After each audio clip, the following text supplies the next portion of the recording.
como é que tá as imagens, assim, vocês estão nessa distante ostentação aí, e o Diego todo trabalhado na simplicidade e eu com essa coisa branca aí atrás. É, isso aí, Tá cara. bom.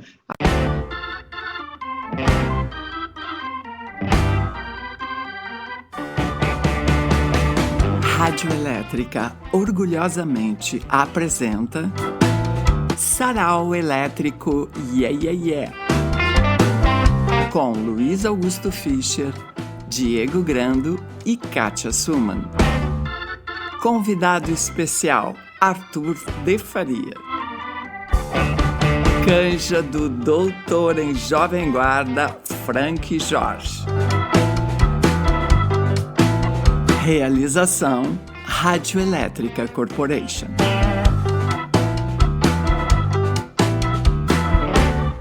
E aí, rádio ouvintes, e aí, telespecs, tudo bem? Está começando mais um Sarau Elétrico. É isso aí, estamos no mês de agosto e o nosso tema de hoje é Jovem Guarda. Professor Luiz Augusto Fischer, tudo bem? Tudo bem, eu me sinto jovem, guarda, não. Falando a jovem guarda, porque todo mundo é velhinho, velha guarda. O Diego não era nascido, obviamente, mas acompanhou o fenômeno, né, através da história, certo? Eu também não, quando eu nasci tinha acabado o programa já. Vocês não vêm com essa. Eu nasci em 68, o programa acabou em 67. Por um triz, hein? Quase. Esse é o Arthur de Faria, o nosso convidado, nosso especialista aí na matéria. Tudo bem, Arthur? Tudo bem. Tudo jóia. Bom, teve uma razão para a gente fazer esse sarau Yeah Yeah Yeah. Finalmente vou entender. Professor, lembra quem que foi? Não. O professor não vai lembrar. Hã? Morreu Renato Barros. Portalupe. Renato Barros, do Renato e seus Blue Caps. Exatamente, Renato e seus Blue Caps. Não, mas é que papo é que me vieram cheio de gíria aí que eu não entendi porcaria nenhuma. E aí disseram... Teve o fecha na Prochasca, professor. Eu sabia, professor não lembrava. Então, em algum momento da semana passada a gente falou isso. Só um momento. Não querem deixar para explicar isso no final, assim, para deixar um suspense? Lancem a expressão e expliquem no final. Isso. Tô brincando. Boa, sabe que tem essas imagens no YouTube, né? Quais imagens? Da Prochasca?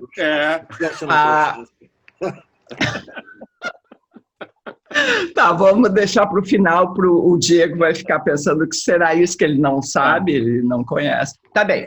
Então, vamos começar, né? Vamos lá. Então, quer dizer, os dinossauros aqui somos eu e o Fischer, a gente já era nascido, mas enfim, eu não cheguei a ter uma botinha Calhambeque, entendeu? Mas o professor... Eu tive um cinto Calhambeque e uma calça Calhambeque. Teve uma calça Calhambeque também. Isso é impressionante, né? Porque para quem não sabe, o Roberto Carlos começou a fazer sucesso nessa onda, que era um rock adocicado e tal, que se chamou de Jovem Guarda. Aliás, o nome Jovem Guarda dizem que era uma... Não sei quem foi que inventou, te lembra, Arthur? Mas era um negócio, era uma alusão à juventude maoísta. Na verdade é do Lenin a frase, né? Ah, é? A frase é do Lenin. Hoje eu ainda fui conferir, porque eu não me lembrava se era do Bakunin, do Mao, do Lenin. A frase é do Lenin, mas tá aqui no telefone, eu estou transmitindo o telefone, se eu for para olhar, vai cair. Deixa eu achar aqui. O idiota salvou no próprio telefone. Que era uma coisa do Mao Tse Tung lá, que designou a Jovem Guarda como sendo a juventude que ia, de fato, implementar a revolução lá, a revolução maoísta na China, lá no final dos anos 40, né? Uhum. E aí, em alusão a isso, essa ideia do Jovem Guarda meio que percorreu o mundo. Ela tinha uma certa vigência na França, não sei se tinha a ver com os existencialistas lá. E aí algum publicitário brasileiro resolveu designar a Jovem Guarda, como Jovem Guarda, a gurizada roqueira dos domingos de tarde no Brasil.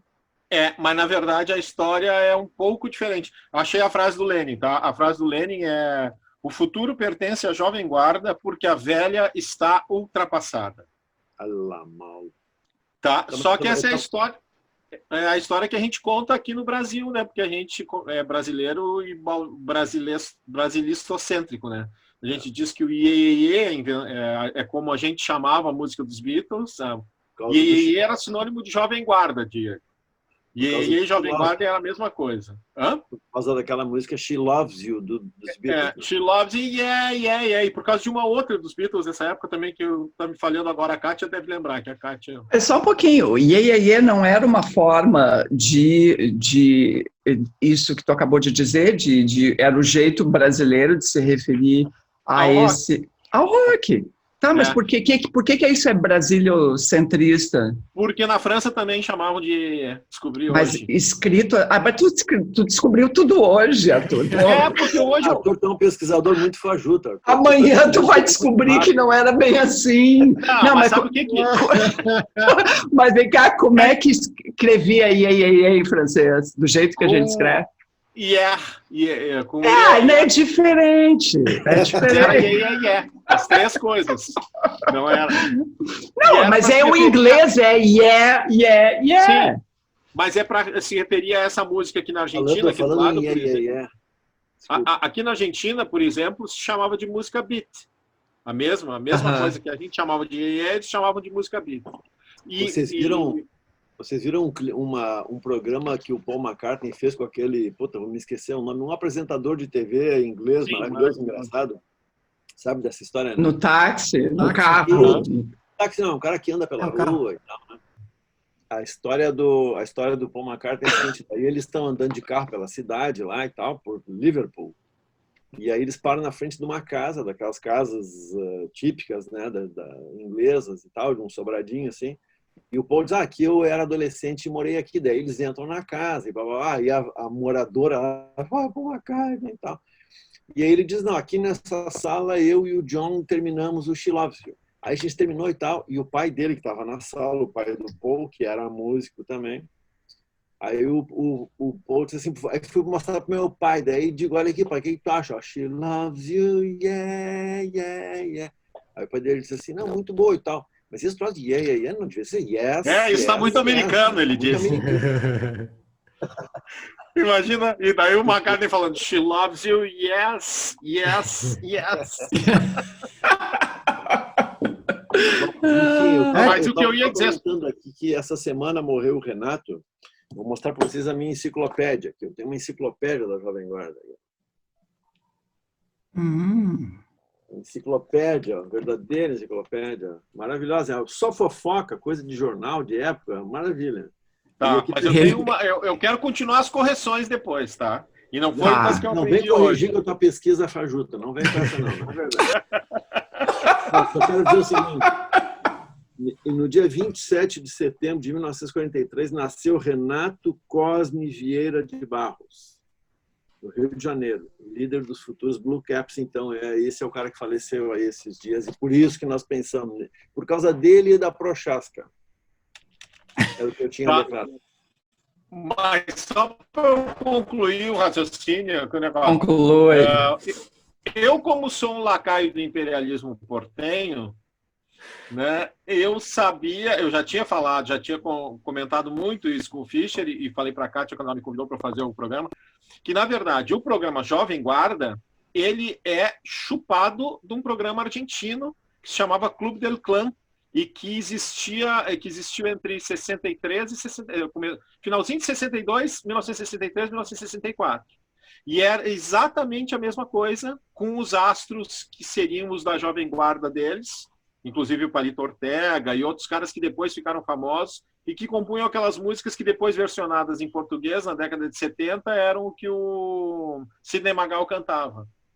Essas músicas tem o Cigana Sandra Rosa Madalena, Se Te Agarro com Outro Te Mato. Isso é tudo versão feita pelo Paulo Coelho de canções que eram do Clube del Clan, que era a Jovem Guarda lá da Argentina. Agora, esse programa Clube del Clan, ele era, por sua vez, inspirado num programa anterior de televisão, aí do final dos anos 50, que se chamava como Nueva Ola, New Wave. Tá bom? que foi como o rock entrou na Argentina, no final dos anos 50, 1959.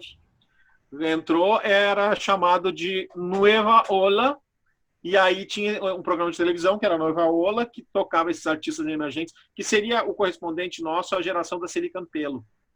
E aí veio o Clube del Clan, que fez esse sucesso extraordinário, foi transmitido para vários países, tinha Clube del Clan, tinha franquia do Clube del Clan no México, na Colômbia, em um monte de lugar. É como aquele CQC. E aí aqui no Brasil, em vez de fazer uma franquia, fizeram o seu próprio programa. Fizeram uma cópia. Fizeram uma cópia. E é óbvio que é uma cópia, porque o empresário do Roberto Carlos, inclusive, era o Marcos Lázaro, argentino, que veio a ser empresário da Elis também. E era um cara, e o Clube del Clan era um sucesso extraordinário na Argentina. E que durou até mais ou menos chegarem os Beatles. Aí, quando chegaram os Beatles, o rock atingiu um outro status, assim como no Brasil. Só que aí teve uma diferença muito grande do Brasil para a Argentina. Por quê? Daí na Argentina começou a surgir, no final dos anos 60, uma geração inteira de rock cabeça, de rock, de alguma forma, o que seria o nosso equivalente da Tropicália, né? Que é a geração do Spinetta, a geração do Lito Nebbia, desses caras, logo depois do Charly Garcia, aí já na década de 70, mas eram caras, o rock tinha uma respeitabilidade na Argentina entre o final dos anos 60 e os anos 70, que no Brasil ele nunca foi ter, só foi ter nos anos 80. Porque aqui no Brasil tinha o quê de popular? Só a Rita Lee que dava. Não, eu digo, mas nos anos 60, os Mutantes. Exatamente. E na Argentina isso explodiu. E explodiu com o nome de música beat. Enquanto que aqui no Brasil, tudo era chamado de iê. Em 1967, teve um concurso nacional de bandas de iê. O primeiro concurso nacional, Festival Nacional de iê. Só no Rio Grande do Sul teve mais de 1.000 inscritos. 1.000 bandas de iê no Rio Grande do Sul em 67. E o que elas tocavam? Desde repertório tipo Mutantes, até Beatles, até Roberto Carlos, tudo era a mesma coisa. Tudo era iê. E isso foi aonde, esse festival? Esse festival teve eliminatórias na capital porto-alegrense, e depois eu não me lembro quem foi selecionado, eu acho que... Mas era coisa de Rio e São Paulo. Era um festival daqueles nacionais, tipo... E aí a eliminatória gaúcha teve mais de 1.000 bandas inscritas, e foi os Brazos, a banda do Luiz Wagner, que ganhou. E que foi o centro do país. Tudo iê. Tá, então tá. Eu não sei, professor, tu já leu ou não? Não li, eu fui falar do meu Cinto Calhambeque e não terminei de falar. Então vai lá. Termina. Eu sou nascido em 58, né? Então eu peguei esse negócio criancinha, nasci em janeiro de 58.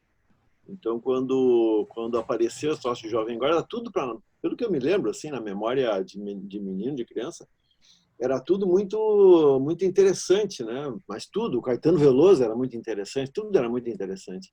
Só que o Roberto Carlos tinha uma conversa, eu acho que, sei lá, mais apelativa, mais emocional, mais direta, né? Mais simples também para criança.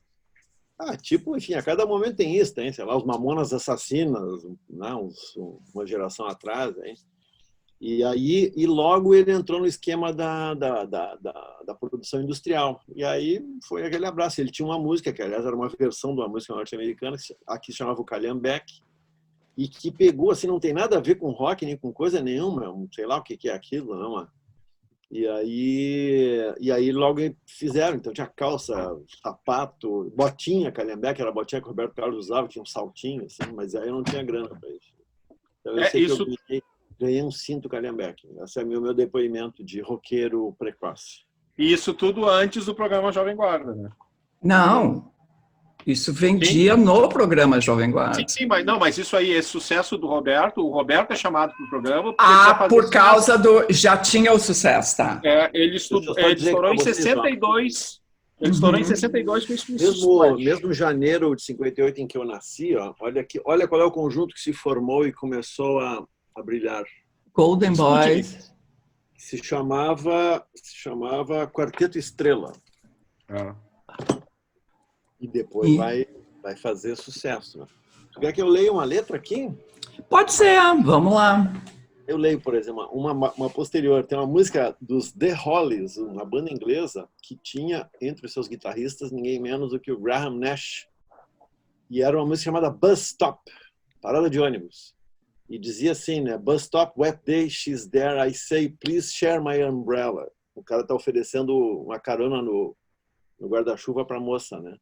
Em português, o que deu isso? Deu assim, ó. Versão do Rossini Pinto. Tarde fria, chuva fina e ela a esperar. Condução para ir embora, mas sem encontrar. Um problema de aparente e fácil solução. Que tem uma coordenação errada, né, Diego Grando? Aparente e fácil solução. Eu lhe ofereci ajuda e dei meu coração. Tu vê que legal, entendeu? Na parada de ônibus, tu oferece um guarda-chuva e um coração. Toda vez que chove, eu me lembro da garota quase sonho que me deu tanta emoção. E ao lembrar, eu sinto novamente o seu perfume envolvente que me afeta o coração. Eu a encontrei e logo me apaixonei. A semana inteira nela muito eu pensei. Essas inversões horríveis, né? Nela muito eu pensei. Foi amor, eu sei, não nego, eu não sou assim, vivo só pensando nela, que nem ligou para mim. Ó. Não, é duro o negócio, é duro o negócio. Mas sabe que rende, eu já pensei uma vez, Arthur, eu te contei, né, fazer um estudo sobre como é que os caras fizeram essas versões, como é que os caras encontraram um jeito de dizer alguma coisa que fizesse um pouco de sentido, né? E, naturalmente, aproveitando melodia e tudo mais da original. Né? Eu tenho muita curiosidade de saber se os caras falavam inglês, né? Ou se era as versões ligavam foda-se, era só a sonoridade. Eu acho que era mais fonético. Eu acho que era... também acho. Só para fazer para fazer o registro. A letra que o professor leu foi gravada também pela Graforreia, né? O Frank vai fazer a canja depois. A Graforreia gravou lá no Chapinhas de Ouro. Isso. Que diversão. Vai lá, Diego. Já aproveita e... Tá. Então tá, eu vou ler aqui Peguei aquela... Eu não tinha lido, não li até o final, porque não deu tempo. Mas eu peguei aquela biografia uma biografia que saiu uma autobiografia do Erasmo Carlos, Minha Fama de Mal, que acho que é de 2008, uma coisa assim. E aí tem uma cena aqui que ainda é da juventude, então é pré-Jovem Guarda, ainda é no embalo do Elvis, mas tem toda a coisa já de querer ser igual na imagem, né? Adolescente, eu queria ter o cabelo como o de Elvis. Me esforçava bastante usando o Gumex, o avô de todos os géis, esticando meus fios com uma touca de meia e penteando meus cabelos ao contrário, mas jamais consegui que ficasse liso. Meu próprio suor ou qualquer chuvinha o condenava a ser como antes, ondulado e rebelde. Até que surgiu a esperança, um papo sobre um alisamento que era tiro e queda. Eu de cabelo liso, Tim Maia também, e mais Edson Trindade, Arlênio, Sabará, Pinto Nu, Marco Aurélio, todo mundo. Seria algum milagre? Era duro de acreditar, mas procurei me informar sobre a novidade, telefonando para o Tim. Bicho, como é esse negócio de alisar cabelo que andam falando por aí? É a timbolina, Erasmo, respondeu ele. Um melado mágico que o Timbó inventou para alisar cabelo. Parece como as pampas, vamos lá experimentar. Timbó era um paulista negro, já de uma certa idade, gay assumido e malandro, cheio de ginga, que morava num quarto alugado no número 119 da rua. Fã ardoroso de Adoniran Barbosa e dos Demônios da Garoa, era impossível visitá-lo e não ouvir Iracema, Samba do Ernesto e Saudosa Maloca, hits da sua vitrola. Ele era chegado ao candomblé e a dialetos africanos, usando expressões como juru do céu para designar olhos azuis, juru do mar, olhos verdes, e juru da montanha, olhos castanhos. Gente finíssima, ele nos dava conselhos e tinha uma amizade paternal por todos nós. Bebia cachaça com Coca-Cola e depois do terceiro gole começava a chorar com saudade de São Paulo. Anos mais tarde, na música Turma da Tijuca, que gravei em 84, eu faria uma saudação a ele. No sábado à tarde, dia em que aplicaríamos a timbolina, lá estava eu, no primeiro lugar da fila, já me imaginando de visual novo com as meninas comentando: olha lá o Erasmo, o cabelo dele é igualzinho ao do Elvis. Aos poucos foram chegando mais fregueses. Renato, Raul, Sérgio Maluco, Roberto Carlos, Zé Martins e o próprio Tim, que, assim como eu, queriam usufruir daquele invento revolucionário, misterioso e alvissareiro. Fomos todos para a cozinha do casarão, onde fervia, numa lata sobre o fogão a lenha, uma substância preta que mais parecia um mingau de carvão. Timbó mexia com uma colher de pau e, entusiasmado, nos apresentava como sendo a tal da timbolina.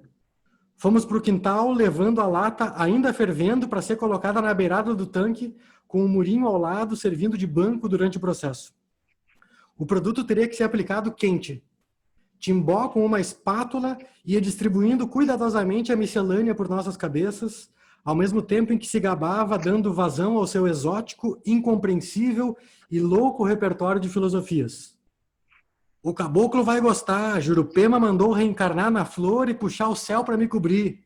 Timbó é mestre, ele faz a chuva e não se molha, mas a Dona Irã é nagô. Em seguida dava uma gargalhada debochada, se cuspindo todo e emendava: saudosa maloca, maloca querida. O mingau me queimava, mas eu aguentava firme e ainda lembrava: ô Timbó, não esquece das costeletas. Passada a aplicação, vinha a etapa final, que exigia a espera de 1 hora para que o processo de alisamento se completasse. Em seguida, a lavagem da cabeça com sabão fazia escoar uma espuma preta e mal cheirosa pelo ralo do tanque. Pronto. Lá estava eu com o cabelo liso para chamar de meu. Naquela noite fomos a uma festa na casa do Hamilton, no Grajaú, cheia de garotas lindas e moderninhas. Era engraçado o cacuete ridículo que instantaneamente adquirimos de forçar a barra para que nosso topete desabasse a todo momento sobre nossos olhos. Em seguida, com um movimento o jogávamos para trás. Me lembro que na volta sentei de propósito ao lado da janela do ônibus, coloquei a cabeça para fora e deixei que o vento desalinhasse minha alisadíssima cabeleira. No dia seguinte, porém, ao abrir os olhos pela manhã, senti de imediato um desconforto. Alguma coisa estava errada. Minha cabeça parecia uma tempestade. Doía da nuca até a testa, latejando com chuva, vento, raios e trovões. Além disso, o desagradável odor cáustico da timbolina no travesseiro me anestesiava. Passei a mão na cabeça e não gostei do que senti. Corri pro espelho e não gostei do que vi. Puta que pariu! Meu couro cabeludo estava todo ferido, queimado pela agressão da alquimia preta que o maluco do Timbó me aplicara. Vi que era o momento de um recolhimento estratégico. Me entupi de melhoral e pomada e fugi da por uns tempos enquanto testemunhava um outro problemão. Conforme os dias passavam, meu cabelo foi ficando cor de cobre, o que me levou a cortá-lo bem baixinho, à lá Príncipe Danilo, corte da época semelhante ao volante Danilo do Vasco. Na verdade, a milagrosa pasta era um tipo de René, feito da forma mais primitiva e perigosa possível, com ingredientes altamente invasivos e prejudiciais à saúde. Amônia, formol, álcool, tinta. Uma fórmula corrosiva e daninha. Assim como eu, muitos desistiram do tratamento capilar, mas Tim Maia continuou. Só podia, né? Quando foi para os Estados Unidos, em 59, era o que mais pedia nas cartas que me enviava. Erasmo, seu brasileiro de merda, pelo amor de Deus, pare de tocar punheta e me mande Timbolina! É isso, esse é o Erasmo. Muito bom. É muito bom esse livro do Erasmo, muito cara. É muito bom, muito bem escrito. E eu entrevistei ele umas 2 vezes, fiquei encantado com ele. A Kátia deve ter entrevistado também, né? Acho que Gigante. sim. Mas ele escreveu ou tem um jornalista junto? Como é que é? Eu acho que ele escreveu mesmo. Talvez alguém tenha dado uma revisão, mas foi ele. Uhum. E ele é um cara que fica conversando. Eu me lembro que ele foi lá na rádio dar entrevista, e aí ele não tinha que depois ir para alguma outra rádio e tal, e dizendo: vou ficar aqui com vocês, conversando. Ficou tipo 1h30 conversando, contando história, adorando, assim, que... E todo mundo que conhece ele, que trabalha com ele, fica encantado com ele, né? E ele tinha uma época uma banda que estava acompanhando ele, que parecia um quarteto de rock gaúcho, assim, eram os 4 modzinhos vestidos de cachorro grande, assim. Eu achei aqui que tem uma menção aqui a texto final de Leonardo Lixotti, mas então acho que é o texto dele com uma parada aí do Leonardo Lixotti. Sim, o Lixotti é jornalista do Globo, é o cara que escreve sobre música no Globo. O cara passou uma timbolina no texto dele. Bateu com o timbó na cerca, tu te lembra disso, Luiz Augusto? Não Essa sei expressão? É boa, não, Isso é uma expressão que tinha em Gravataí na minha infância. O sujeito que tinha morrido bateu com o timbó na cerca. Isso aí é coisa do interior, não de uma metrópole como Novo Hamburgo. Minha gente, vou eu então. Claro que eu vou ler o Caetano Veloso e não estou nem aí para vocês, que vocês vão ficar debochando e tudo, mas eu vou ler. Claro que é do Verdade Gostava da Jovem Guarda, Cátia Suma. Gostava. E ele gostava... Não seja ingrata. Eu vou ler aqui um trechinho dele, que ele fala de um período um pouquinho antes da Jovem Guarda, anos 50. Ele diz aquela frase forte, né, do que se ouvia na época, que provavelmente o Arthur vai dizer que não era bem assim e tal, que pesquisou e que não é bem isso. Não, mas com o Caetano eu não me meto. Bom. O Fischer vive debochando. Com vocês é uma coisa, com o Caetano é outra. Então, aqui, nos anos 50...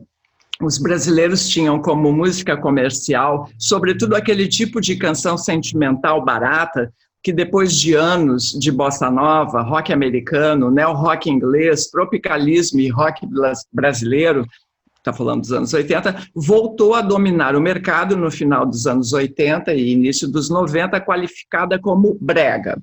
Aí ele tem lá uma teoria de como surgiu a palavra, etc., mas o rock marcava a sua presença... Como é que é? Teoria furada, por cima. Furada, tá. Eu já pulei ela para evitar um comentário desagradável desse. Viu? O professor Luiz Augusto tem coragem de peitar o Caetano. Eu não tenho. Mas, em compensação, eu tenho coragem de peitar o professor. Tá. Então, assim, o rock marcava sua presença no mercado ao lado de canções brasileiras. Eu aprendia no rádio versões para o português da nova música comercial americana.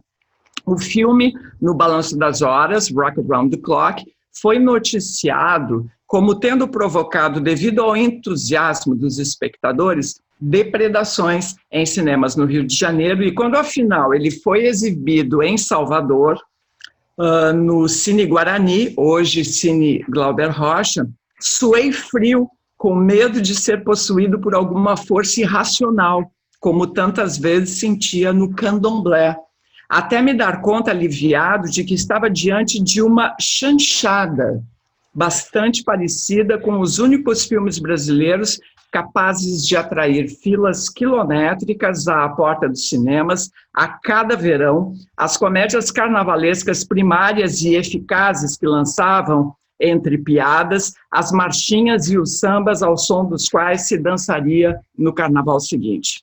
Só que no caso do filme do rock, por causa de uma onda feita na imprensa, alguns espectadores fingiam estar irresistivelmente tomados pelo novo ritmo e dançavam de pé sobre as poltronas, provavelmente para ver se quebravam algumas, dando assim matéria para os jornais numa identificação com aqueles que tinham quebrado cinemas no Rio e que, por sua vez, se identificavam com os americanos, de quem se dizia que tinham feito o mesmo nos Estados Unidos. Um dos elementos que contribuíram para a minha aliviada frieza diante do espetáculo de tela e plateia era a total ausência de novidade do rock and roll como dança.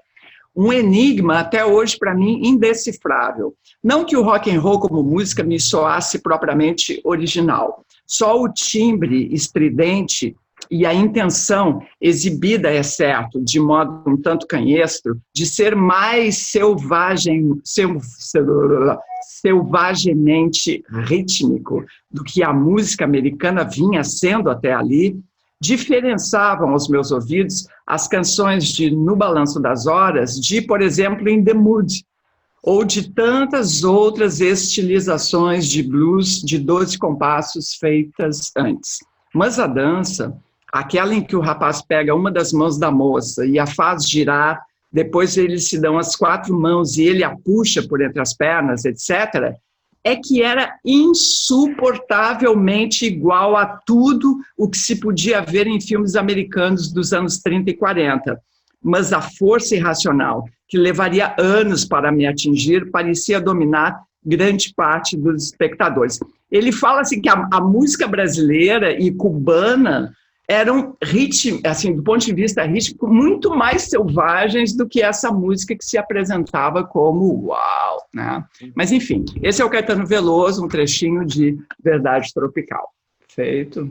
Então, vai lá, professor. Por favor, não precisa falar mal do Caetano. Não, falo mais, eu adoro ele, Cátia. Não vem Tá vem bom. empurrar para a oposição aí. Vai falar, não? Não, é tu agora. Não vai Quer falar, Arthur? O Arthur não vai falar? Não vai ler Não, nada. vou falar, mas eu vou falar. Não, ele vai contar, o Arthur vai contar causos, era esse estava no contrato dele. Mas eu separei aqui um troço da biografia do Roberto Carlos também. Tá. Aquela maldita biografia. A proibida. A proibidona. Proibidona. Então, o Arthur não entrou bem nessa primeira rodada aqui, acho que ele podia fazer uma agora, né? Vocês querem tirar o meu único papel aqui, agora querem se rebelar contra a minha... Não, mas pelo amor de Deus, mas eu rodei. Caramba, eu não calei a boca. Pois eu também acho. É tu, Fischer, por favor. Eu vou ler aqui o seguinte, ó. Em fevereiro de... Eu estou seguindo na minha enciclopédia da Jovem Guarda. Fevereiro de 1965.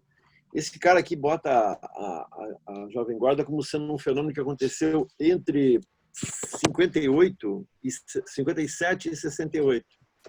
Ou seja, nos 10 primeiros anos de vida meus e da Cátia Summan, e quando o Arthur estava nascendo. Então tem que... Claro que esses caras permaneceram lá, muitos deles, bom, sei lá, o Roberto está aí até hoje, né? Mas esse negócio corria, para quem é mais jovem, talvez não consiga visualizar isso, mas esse troço corria em paralelo com os festivais da MPB, então com todo mundo, Chico Buarque, Edu Lobo, toda essa gente assim se apresentando e se inventando como artista, e lá por 67, 68 apareceu como novidade a Tropicália, Caetano Veloso, Gilberto Gil e tal. Então essas coisas, elas ocorriam. E, para quem era criança, isso não queria dizer nada, podia olhar para um lado ou para o outro, não tinha compromisso nenhum, né?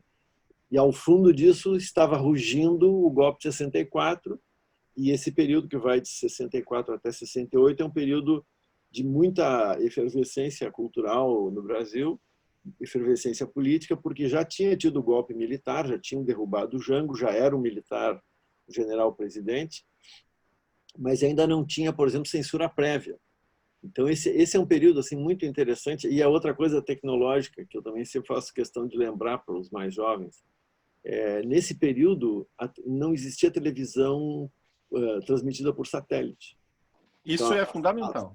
As emissoras de televisão, elas emitiam o seu programa para onde a antena dela alcançasse. Então era um raio assim de 30, 40, 50, 100 quilômetros no máximo.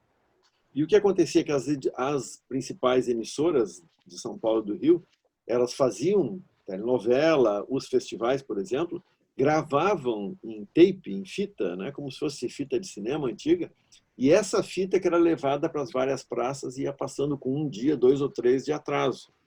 Então era um mundo muito lento, né? Não dá para imaginar como hoje, assim, que um troço acontece em qualquer parte, tu já sabe e não só sabe como interage e tal, né? Como esse, aliás, só para aproveitar para falar mal, como esse infeliz da TV Pampa aí que disse que o Felipe Neto era pedófilo, entendeu? Imediatamente o Felipe Neto ficou sabendo e já anunciou que vai processar o cara, né? Sim. Para dar um exemplo assim da velocidade das coisas, né? Então quem estava olhando para isso aqui era uma coisa, enfim, muito movimentada, uma cena muito movimentada e muito variada. Estou querendo transmitir esse sentido, sabe? Era uma coisa legal porque muita coisa acontecendo, muita gente jovem aparecendo na TV. Os caras que apareciam na TV eram como se fossem, sei lá, meus primos mais velhos. Entendeu? Gente da geração do meu pai, mais jovens que o meu pai e minha mãe. Enfim, era muito legal. Era uma sensação legal, assim, porque parecia que as coisas estavam conversando conosco de uma maneira muito nova. Hoje a gente sabe que é exatamente isso. A juventude foi inventada naquele período ali do pós-guerra, pós-Segunda Guerra Mundial, e essa geração é que faz justamente a Jovem Guarda e tal. Então, para parar de falar, vou só ler aqui umas notícias da Jovem Guarda aqui, ó. Notícias da Jovem Guarda, de fevereiro de 65. Os Fevers estão tocando em vários programas na Guanabara. Não tem mais nem Fevers nem Guanabara. A revista do rock elegeu Demetrius o melhor do rock e a Meire Pavão a revelação de 64. Meire Pavão. Perguntam para o Roberto Carlos, quanto você está ganhando atualmente? Resposta, em média 2 milhões de cruzeiros por mês. Quais são as suas principais fontes de renda? As viagens pelo interior do Brasil. Até hoje é assim, né? Os caras vão para animar baile de 15 anos, então. Agora não estão animando mais muito, né? Mas... Quanto você cobra por dia no interior? 300 mil cruzeiros, tá? Para encerrar, dê um palpite. Qual o cantor ou cantora que deverá estourar esse ano? Pergunta para o Roberto Carlos. Fevereiro de 65. Tenho ouvido com interesse os novos. Ele não era os novos, ele já era veterano. Ele tinha 23 anos, era um velhíssimo, 24 anos. Tenho ouvido com interesse os novos. E considero a bonequinha Helenice como a maior revelação dos últimos anos. Ela deve ser a grande cantora de 65. Errou, a bonequinha Helenice. Errou. Errou. Legal. Tá, vai lá então, Arthur. Agora tu pode fazer um solo. Não, queria contar que o Roberto Carlos, ele, no auge da Jovem Guarda, ele não fez show em Gravataí, minha terra onde eu me criei, né? Que ele foi cantar no Paladino Tênis Clube, e aí os jovens da cidade de Gravataí, com muitos ciúmes do Roberto Carlos, impediram o show. Sério? Saiu corrido de Gravataí e não conseguiu fazer o show. Mas tu tá falando isso com um certo orgulho, hein? Tá evidente o teu orgulho. Não. Mas outra coisa que eu queria contar daí outra fofoca, que é o negócio de como o Jovem Guarda acabou suplantando o fim da bossa, né? Porque o Jovem Guarda, o programa, ele entrou porque a televisão que transmitia, né, que transmitia o Fino da Bossa, o Velha Guarda e tal, que era a Record, né? Agora me deu um branco, era Record. Era Record. Eles perderam os direitos de transmitir futebol no domingo de tarde. Pra tu ver como melhora quando acaba o futebol. E aí, para botar alguma coisa no lugar do futebol, eles tiveram a ideia de fazer esse programa jovem. Sim. Esse programa jovem com essa turma. E fizeram a seleção em um monte de gente. As primeiras ideias de quem iria apresentar eram a Celi Campelo e o Tony Campelo. A Celi Campelo, que tinha sido a primeira estrela do rock lá em 57, 58. Biquíni Amarelinho, essas coisas. Só que ela casou e parou de cantar. E o Tony Campelo era o irmão dela. Daí chegaram a ver outras coisas, sabiam que queriam o Roberto e acabaram chegando no Roberto Carlos, no Erasmo e na Vanderleia. Mas aí, esse era um programa... Triângulo Amoroso, que depois foi repetido naquele programa, agora me dei conta, naquele programa Armação Ilimitada, te lembra? Exatamente. Que era 2 homens e uma mulher, um triângulo amoroso estável, tranquilo, né? Simbólico. Isso, e o Truffaut, inspirado neles, também fez o Júlio Zigin, que é inspirado no Roberto Carlos. Vanderleia. É o Brasil exportando cultura para o mundo. Exatamente. Vocês veem que tudo se recicla, né? Recicla gran rechebuchin, como diria o pessoal da escola. Mas aí o Jovem Guarda entrou com um programa assim, né, e tal, que era porque o que aconteceu ali como o professor antes brilhantemente lembrou, a juventude é uma criação do pós-guerra, né? E no Brasil, o primeiro astro de música para jovens foi o Frank Sinatra, Diego, acredite. O primeiro cara que foi vendido para jovens. Inclusive, ele já tinha uma carreira começada, foi direcionado para isso. Tem um disco dele clássico, que era o Song for Young Lovers, e ele era vendido como um cara moderninho para os jovens gostar. No Brasil, a primeira música para jovens começa no finalzinho dos anos 50 e já ela entra dividida, porque entra o rock, com os primeiros grandes nomes do rock do Brasil, como Celi Campelo como Calbi Peixoto e Nora Ney, que são dos primeiros a cantar rock no Brasil, antes ainda da Celi Campelo e do Tony Campelo. E, por outro lado, a Bossa Nova, para o pessoal mais cabeça. Então, Então ela já vem a juventude subdividida entre os dois. E esse negócio, ao longo dos anos 60, daí vai ter o fino da bossa, que é para uma juventude um pouquinho mais cabeça, não tão cabeça quanto a bossa nova. Né? MPBista, de esquerda, né, e tal. E o Jovem Guarda para o Mais pessoal... careta também. para o pessoal mais careta e tal, por outro lado, né? Só que o Fino da Bossa era muito mais assistido do que o Jovem Guarda. E era o programa que a Elis levava junto com o Jairo Rodrigues, né? E era a Elis com 22 anos, assim, e um ego gigante e tal, e a maior cantora do Brasil, e o maior salário do Brasil e tal. E aí, no segundo ano do Jovem... Ela nem dá bola para o Jovem Guarda. Só que daí, no segundo ano do programa dela, ela vai tirar férias e vai para a Europa. E quando ela volta, o Jovem Guarda tinha passado no Ibope, o Fino da Bossa. E aí, ela fica enlouquecida. E o que fizeram os gênios de marketing, donos da emissora, Paulinho Machado de Carvalho, que é o nome do Pacaembu, né, inclusive. É isso, Luiz Augusto? Não, acho que o Pacaembu é o pai dele, eu acho. É o pai dele, né? Exatamente. Tá, mas Era a mesma emissora, não? Era. Os dois programas eram na mesma emissora. Aí o Paulo Machado de Carvalho, o diretor da emissora, ou seja, de ambos os programas, diz para eles: escuta, tu vai deixar assim?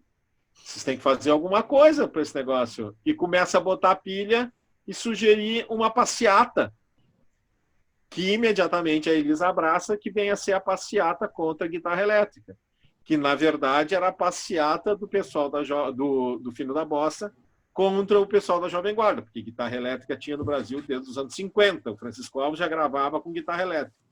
Então o negócio passeata não era promocional. Exatamente. E a Elis participou o Gilberto Gil, né? Gilberto Gil. Caetano Veloso não participou. Caetano Veloso e Nara Leão foram os únicos que não foram para passear. O Gil era completamente apaixonado pela Elis, então o que a Elis pedisse para ele, ele fazia. Ele faria. E o Chico faria? O Chico apareceu e sumiu, né? O Roberto Carlos ficou acompanhando de longe, de automóvel, olhando aquilo na Roberto Carlos isentão, né? Teve a passeata. E o Caetano e a Nara Leão ficaram do hotel onde eles estavam, olhando pela janela, apavorados com aquilo, e aí comentando: gente, isso parece aquelas coisas do Plínio Salgado, né? Seria uma coisa que aconteceria hoje, por exemplo, que não aconteceria 15 anos atrás, mas aconteceria hoje, né? Basta uns bolsonaristas... Foi em São Paulo, né? Foi em São Paulo.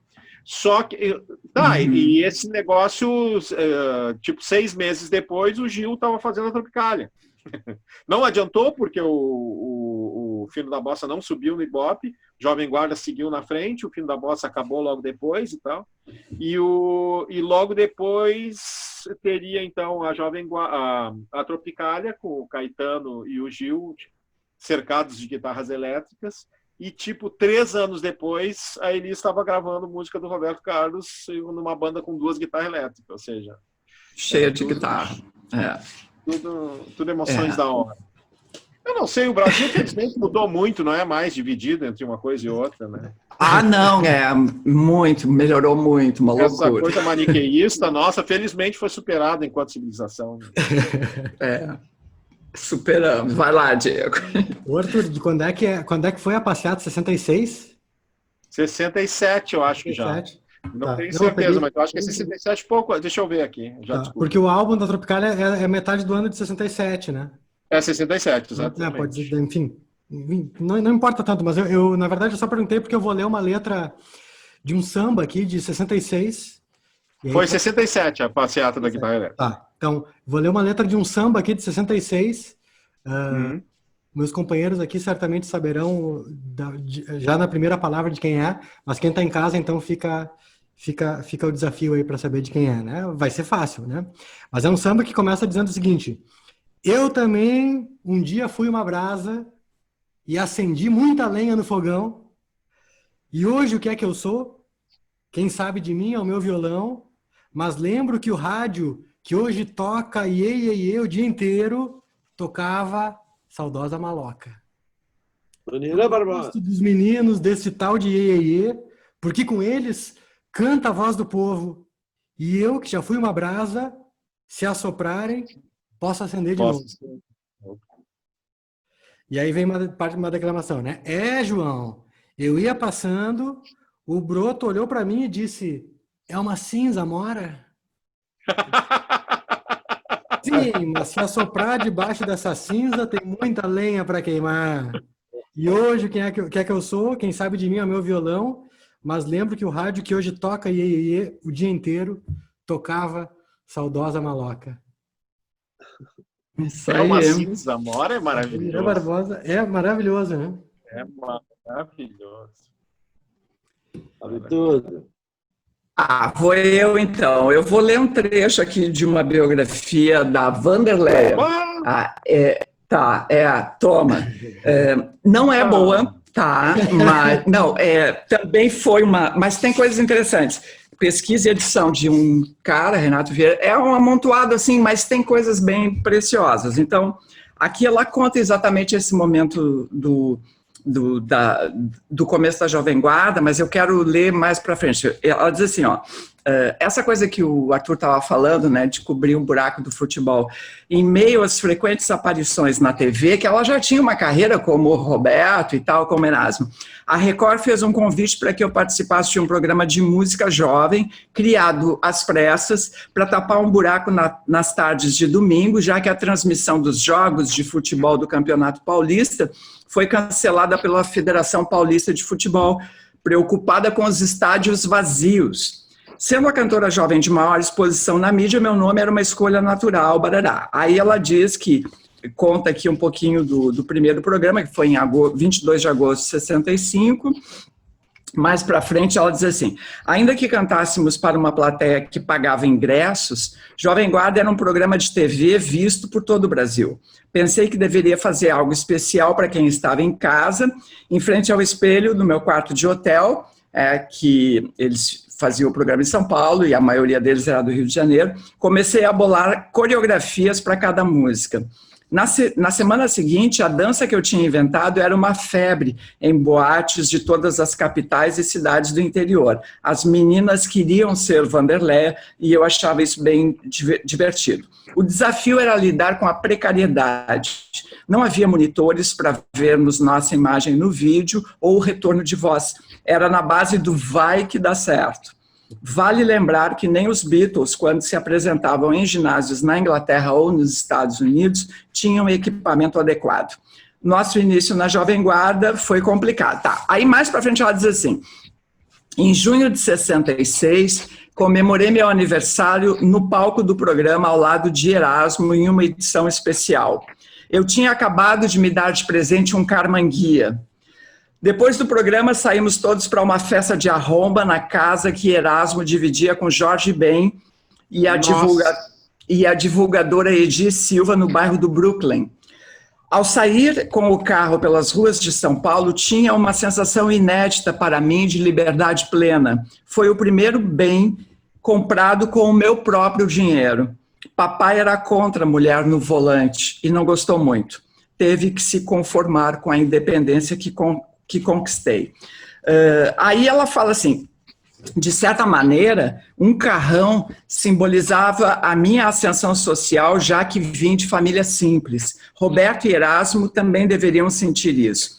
Quando começamos nossa trajetória profissional, andávamos de ônibus em trajetos longos e desconfortáveis, indo ou voltando de shows e rádios. Estávamos em um momento novo de nossas vidas. Éramos astros pop, jovens e cheios de energia. Aí ela conta que o empresário estimulou ela a comprar um carrão, porque, olha só, o Roberto tinha uma Ferrari, o Erasmo tinha um Rolls Royce, e aí Nossa! te mete. E aí o empresário, e como isso era muito divulgado pela mídia, a empresa tinha a revista Intervalo, que fazia uma coisa de fofocas e o empresário sugeriu que ela comprasse um carrão também, para ser notícia, e porque ela podia e tal. Ela comprou um Mustang, que chegou de navio e eles foram pegar em Santos.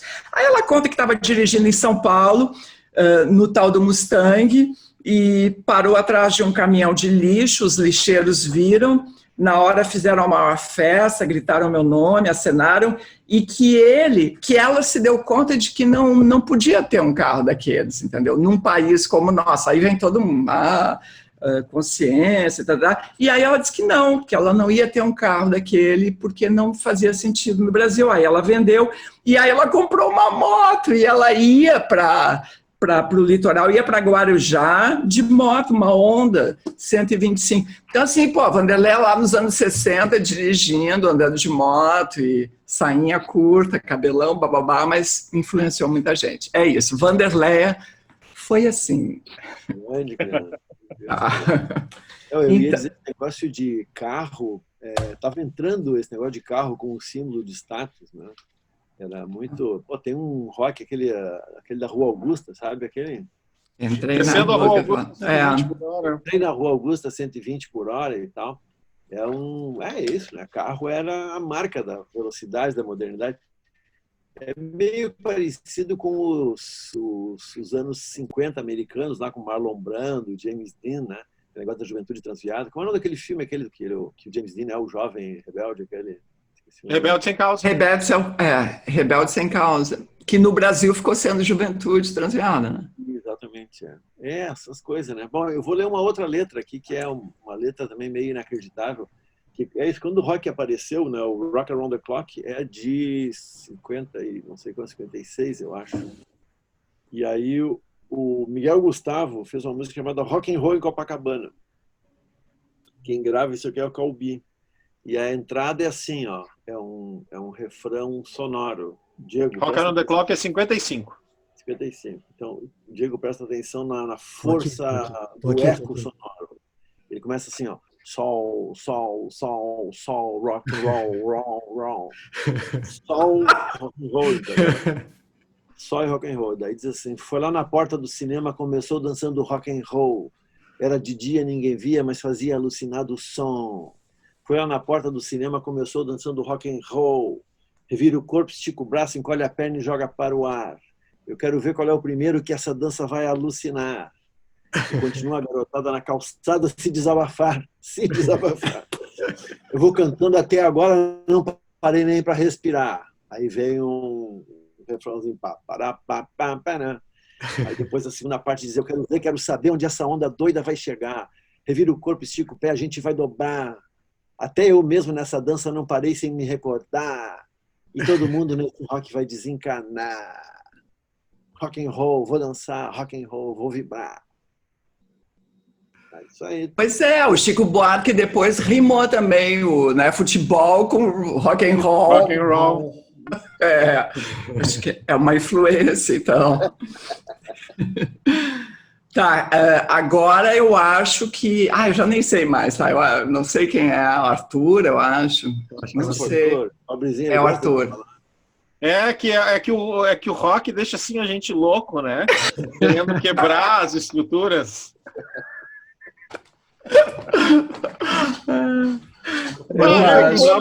O Arthur vai quebrar uma guitarra viva, tá? Já que a gente foi um pouco para trás e acabou falando aqui, eu vou ler o comecinho do livro, porque eu estou sempre escrevendo sobre história da música de Porto Alegre, né? Agora eu estou escrevendo para Parêntese, a revista digital editada brilhantemente pelo professor Luiz Augusto Fischer. Agora com o site bom, matinaljornalismo.com.br, o site está um negócio... Aliás, ficou bem bom o site mesmo, e é muito mais prático de olhar no site do que ficar catando no e-mail. Muito melhor. Não tinha grana para fazer aquilo, Arthur de Faria. Agora que rolou uma graninha. Estamos tudo na Pinaíba. Tá. E escuta, mas e aí eu comecei a escrever ali, a finalizar finalmente a minha história da música de Porto Alegre, estou começando pelas origens. Mas eu dei uma começadinha para fazer o livro da história do rock gaúcho, né? Só que daí me deu preguiça, porque ia dar muito trabalho, porque eu tenho ele pouco pronto. Então eu só fui até 1970. Mas eu vou vou terminar isso aí. Agora, o comecinho disso bom, eu devia ter sido paleontólogo, como eu queria ser quando eu era criança, porque o que eu gosto mesmo é das pré-história. Então, só um trechinho aqui porque vocês falaram no rock Around the Clock, né? Começa assim, o livro se chamaria só Rock Gaúcho, mas foda-se. Parodiando o Mick Jagger, né? 1955, Rock Around the Clock com Bill Haley e seus cometas incendeia o mundo no drama Sementes da Violência, Blackboard Jungle. No filme de Richard Brooks, a então novíssima canção encaixa a perfeição na história dos jovens alunos incontroláveis que tocam o terror numa escola em Nova York. Se nos Estados Unidos já causara espécie, no Brasil aquilo soava diferente de absolutamente tudo que já se havia escutado. Afinal, ninguém no Brasil sabia de Chuck Berry ou Little Richard, igualmente estreantes em disco em 1955, ou mesmo Elvis Presley, que gravara pela primeira vez em 54. É impressionante, a gente tem um pouco essa ilusão de que hoje é tudo muito rápido, mas também era rápido. Também coisas aconteciam muito rápido. Esse negócio do rock foi muito rápido. E sem conexão, né? É, exatamente. Primeiro contato local com esse tal de rock and roll, Rock Around the Clock foi surpreendentemente regravado a toque de caixa em terras brasileiras. Era outubro, quando em inglês, mas com o título de Ronda das Horas, ou seja, no mesmo ano em que a música foi lançada. É lançado num 78 RPM de Nora Ney. Acompanhada por quem? Jovens roqueiros brasileiros? Tá aí uma opção literalmente inexistente. Não existiam jovens roqueiros brasileiros. Quem gravou foi o Sexteto Continental. Quem era o Sexteto Continental? O grupo do já veterano maestro e arranjador gaúcho Radamés Inátali. Zé Menezes na guitarra. Zé Menezes na guitarra, o também gaúcho Chiquinho do acordeon, Radamés no piano, Vidal no baixo acústico, Luciano Perrone na bateria, mais um trombone não identificado. Para efeitos de comparação, é só pensar que a polca, a valsa, o rap ou o reggae levaram pelo menos uma década entre o seu nascimento nos seus países de origem e a sua chegada em terras brasileiras. No caso do rock, levou um ano. E como é que o Rio Grande do Sul, pródigo em delírios de grandeza, perdeu essa? Radamés Inátali e Chiquinho do acordeon na gênese do rock brasileiro. Bom, daí eu falo da Nora Ney, né, que escolheram a Nora Ney para cantar só porque ela era a única que sabia cantar inglês na gravadora, porque ela cantava era fossa. Então. Daí segue lá. No ano seguinte, 1956, Elvis Presley já era um nome vagamente reconhecível no Brasil. Mas a coisa só explodiu graças novamente a um filme, Rock Around the Clock, que é o Balanço das Horas. Puxado pela mesma canção de Bill Haley do ano anterior, mas com uma repercussão ampliada em proporção geométrica. No Rio de Janeiro, por exemplo, o filme impulsiona o nascimento de duas bandas, os Sputniks e o The Snakes, lideradas por 3 adolescentes chamados Roberto Carlos, Erasmo Carlos e Tim Maia. Betinho e seu conjunto já haviam lançado Enrolando o Rock, e a voz clássica do Agostinho dos Santos fora posta a serviço da versão brasileira de See You Later, Alligator, rebatizada Até Logo, Jacaré. Vocês já ouviram isso? É muito bom. Até logo, Jacaré. E tal. Mas é o jovem ídolo das multidões, Calbi Peixoto, quem será o primeiro rockstar nacional, com garotas gritando enlouquecidas e sua roupa previamente descosturada, rasgada em aparições públicas, que seguiram a 3 ou 4 gravações em que se destacava Rock and Roll em Copacabana, escrito pelo publicitário Miguel Gustavo. O rock no Brasil era uma realidade, ainda que a maior parte do pessoal, incluindo todos os citados acima, achasse que aquilo não ia durar 5 anos. E aí vai. Aí Enrolando Rock, a letra do Enrolando Rock. É. Quando a gente esquenta e o calor aumenta, o rock and roll avança e a gente entra na dança. Enquanto o rock rola, eu pulo feito bola e fico que não posso parar. Tá. Viu? É. O rock rola e eu pulo feito bola, sacou? Tu é de 57 ou 59, Luiz Augusto? 58. Tá. É porque daí aqui, ó, Balanço das Horas entra em cartaz em Porto Alegre em fevereiro de 57 no Cine Avenida. Eu sou de 57. Viu? E só em... Nossa, Cátia, tu parece tão mais jovem, professor. Pareço. E só em 57, e só em Porto Alegre ele estreia com censura de 18 anos. Motivo: o juizado de menores queria evitar a loucura generalizada ocorrida nos cinemas de São Paulo, aquilo que o Caetano falou, onde cadeiras quebradas, cortinas rasgadas e jovens afetando insanidade ampliaram tanto as possibilidades comerciais da película no resto do país, quanto o interesse da imprensa no fenômeno. A censura a menores não diminuiu as filas, mas, ao que parece, conseguiu evitar o crepúsculo da sociedade ocidental. Nenhuma ocorrência policial registrada em Porto Alegre. Muito bom. Tá, Diego, vai lá. Te lança. Eu vou ler aqui Enfim, tem várias vertentes, digamos assim, do Arthur saberia explicar o porquê disso muito melhor do que eu, né? Mas tem vários artistas do rock gaúcho que dialogam bastante com a Jovem Guarda. O Frank Jorge, que vai fazer a Canja, é um deles, né? Eu diria que os melhores dialogam. Um dos que eu me divirto muito, que é um grande parceiro do Frank também, é o Marcelo Birk, com uma grande dose de sei lá o que, de atonalidade, dodecafonia e outras maluquices que faz uma Jovem Guarda totalmente... Como é que é? E outras crocâncias. Jovem Vanguarda. Que faz uma Jovem Vanguarda totalmente enlouquecida, né? Eu vou ler duas letras, então, que o Birk gravou ao longo da sua trajetória aí, que fazem referência mais direta a isso. Uma delas é, numa versão, acho que lá de 2000, era mesmo Iê, do Iapoque ao Chuí.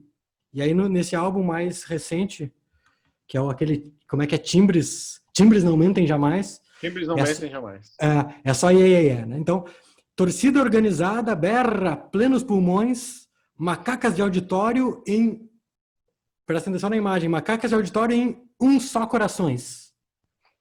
É o Iê do Iapoque ao Chuí. Eu escrevi em curto-circuito. Eu digo ao júri que o desclassifique. Do Chuí ao Iapoque, Iê. Macacas de auditório uivando no ar. A lua está tão cheia, muito bom para uivar. Tremendo foguetório, gritaria infernal. Em transe ao som das vaias do festival. É o Iê do Iapoque ao Chuí. Do Iapoque ao Chuí. Eu escrevi em curto-circuito. É o Iê do Iapoque ao Chuí. É uma brasa amora. É um grito de gol. Em transe ao som das bombas no Vietnã. Astronauta na Lua. Guerrilhas e Maracanã.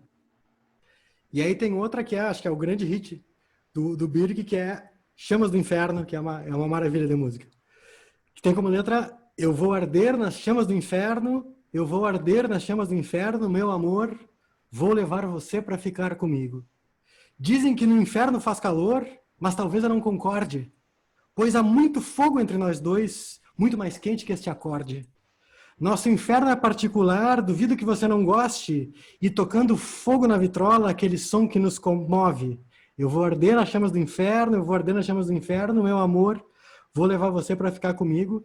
Se o amor é uma brasa, não se deve mais sofrer, mas se eu morrer de amor, quero sentir a dor que me faz derreter. Eu vou arder nas chamas do inferno, meu amor, vou levar você para ficar comigo. Esse é o Marcelo Birk. É maravilhoso. Marcelo... Só que no meio do caminho tem várias paradas e vários barulhos, né? Assim, tem outras esquisitices que dão a famosa crocância e loucura. Muito bom. Marcelo é parceiro do amigo punk, é do Frank e dele, né? Do Birk, né? Sim. Vou ler um trechinho aqui. Não me esqueçam da Prochaska, né? Não vamos esquecer. Boa, Vou ler um trechinho aqui do livro da Rita Lee, que é uma autobiografia, né? Esse aqui, em que ela conta que eles, antes de ter esse nome Mutantes, já eram o trio, ela, o Sérgio e o Arnaldo, se chamavam Os Bruxos. Eles se apresentavam em programas locais, né? Programas de São Paulo. Tinha um tal de um programa chamado Astros do Disco, apresentado por aquele Randall Juliano. E aí eles foram se apresentar, eram Os Bruxos, né? E tinha lá um produtor da Jovem Guarda que estava por lá. Numa dessas, um produtor do Jovem Guarda chegou com a remota possibilidade de uma apresentação nossa no programa. Os Mano, que é como ela se refere, né, ao Arnaldo e o Sérgio no livro, não demonstraram o menor interesse. Achavam aquilo tudo meio brega. Eu, louca para conhecer Erasmo e Vanderleia, tratei de puxar o saco do tal produtor. Por favor, nos chame, nós adoramos o Roberto, pelo menos fique com o meu telefone. Aquela choraminga que a gente faz para arranjar emprego e tal. Deu certo. Num belo domingo, amanhecemos no Teatro Record, munidos da nossa pequena, mas vistosa parafernália instrumental, prontos para montar tudo e mostrar serviço. E foi durante o ensaio que tudo veio por água abaixo. A direção desaprovou exibir fios e caixas de som no palco. A estética visual era mais importante do que a qualidade do som. Se abríssemos mão, tudo bem. Se não, passar bem. Não topamos. Na saída humilhante, o tal produtor tentou explicar, dizendo que o Roberto expressou certo desconforto com a formação 2 rapazes e uma moça, que de trio já havia ele, Erasmo e Vanderleia, sem espaço no programa para outro. E isso confirma uma lenda que, na verdade, também está num livro, naquele livro Pavão Misterioso, do Barcinski, ele conta essa história, que o Ritchie, aquele inglês, né, que mora no Brasil há muitos anos, foi astropop. Hã? Do abajur cor de carne. Exatamente. Ele era da mesma gravadora que o Roberto e teve um determinado momento, foi uma música lá, que eu não lembro agora qual era, que estourou de uma maneira assim, ele começou a ficar com muita visibilidade. Menina Veneno. Não, é antes disso. Não é essa, mas eu poderia... eu não vou pegar agora aqui, eu não estou com troço aqui. Deixa eu ver uma coisa aqui. Bom, não interessa. O que interessa é o seguinte. Um cara relatou, agora quem é o artista, eu cheguei a citar isso, aí a outra fica Suman Katia, naquele artigo sobre o Jabá, mas é desse livro do Barcinski, que aí um radialista falou para o próprio Ritchie que ele tinha sido pago, é o que eu chamo de contra-Jabá, né? Ele foi pago para não rodar o Ritchie, porque o Ritchie estava incomodando o Roberto Carlos, né? Ou a hegemonia do Roberto Carlos. E aqui os Mutantes também, o Roberto Carlos não. O Roberto Carlos é uma mala monumental que se segura naquele pódio ali, com aquele cabelo. Como é que é o nome do produto do cabelo? Pimbolina. Até hoje. Bom, tá, agora eu vou... Roberto Carlos é que nem eucalipto, onde ele cresce. Que nem o quê? Que nem eucalipto. Onde ele cresce, não cresce mais nada. Sei. Em homenagem ao Roberto, eu vou ler uma letra. Tem uma música do Roberto chamada Splish Splash. Sabe? Sabe, Cátia? Sim. Sabe cantar? Sei, claro. Eu sei. Não, mas só um pouquinho aqui antes, tá? Foi em 83, 84, com o LP Voo do Coração, que vendeu mais de 1 milhão e 200 mil, ultrapassou o Roberto Carlos, da mesma gravadora CBS, e esse disco foi mal divulgado. Foi esse disco, então foi um disco inteiro. Não sei se é desse que tem a música. Tá, encerrei.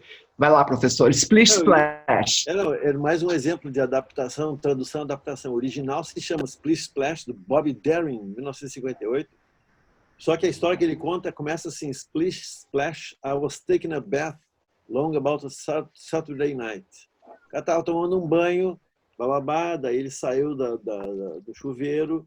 Aí quando ele abriu a porta, ele viu toda a turma dele dançando no tapete da sala, os adolescentes amigos dele. Ele se apavorou, bababá. Essa é a história do Splish Splash. Quem que fez o Roberto Carlos, ou quem fez a versão, diz assim: Splish Splash fez o beijo que eu dei nela dentro do cinema. Todo mundo olhou me condenando só porque eu estava amando. Agora lá em casa todo mundo vai saber que o beijo que eu dei nela fez barulho sem querer. Yeah, Splish Splash. Todo mundo olhou. Eu acho bom. A volta que o cara dá, né, tia? É muito legal isso. Mas eu também não gosto do Roberto Carlos, Cátia Suma. Tá, tudo bem. Eu gosto do Detalhes, por causa de um verso. Qual verso, professor? Não vá dizer meu nome sem que... Não, como é que é? Não. Os erros do português ruim? Não, aquela do quase, como é que é, sabe? Mas quase também é, mas um detalhe. O tempo que transforma todo amor em quase nada. Mas quase também é mais um detalhe.